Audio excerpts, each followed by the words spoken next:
En direct, Calvin Dark, analyste politique depuis Washington. Bonsoir et bienvenue. Bonsoir. Alors, Joe Biden et Donald Trump s'affrontent, on le sait, ce lundi par meeting interposé pour le sprint final de la campagne. Mais la question d'économie s'impose dans les débats publics. Comment se présente ce scrutin crucial? En fait, je crois que les électeurs, la priorité pour les électeurs, c'est l'économie. C'est comme ça toujours pour le vote ici aux États-Unis.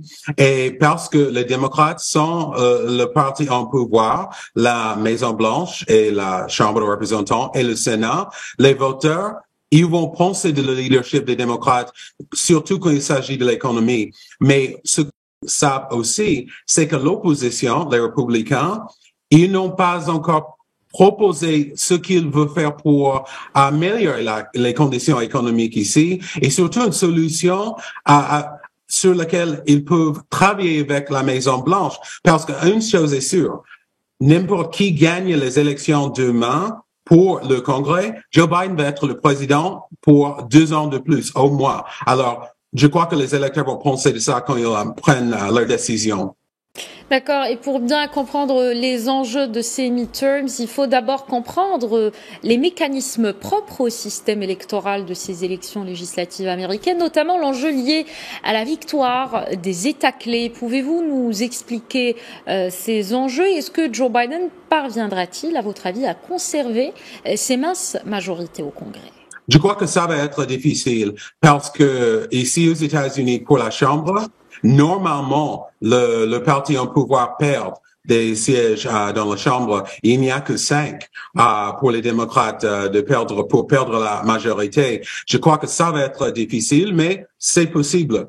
Pour le Sénat, c'est pas sûr parce que maintenant c'est 50-50 avec la vice-présidente Kamala Harris, avec le vote pour donner les démocrates 51. Mais il y a une chance pour les deux partis. Il y a quatre États avec les courses pour le Sénat qui peuvent changer tout le contrôle. Et aussi, on va pas savoir exactement qui a le contrôle du Sénat, surtout demain soir, mais peut-être jusqu'à décembre. Et ces élections se tiennent dans un contexte de tension extrême. Certains candidats mettent déjà en doute les résultats. Y a-t-il une crainte de violence électorale? Oui, il y a des craintes ici parce que c'est la première élection aux États-Unis après la pandémie, après les élections présidentielles de 2020.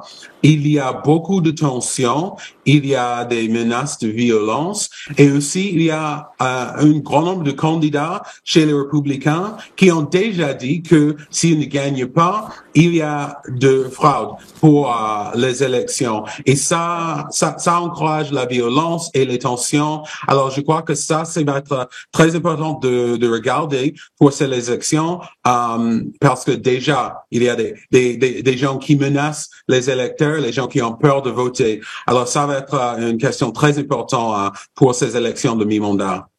Merci beaucoup, Calvin Dark, analyste politique. Merci pour cet éclairage. Vous étiez avec nous en direct depuis Washington. Merci.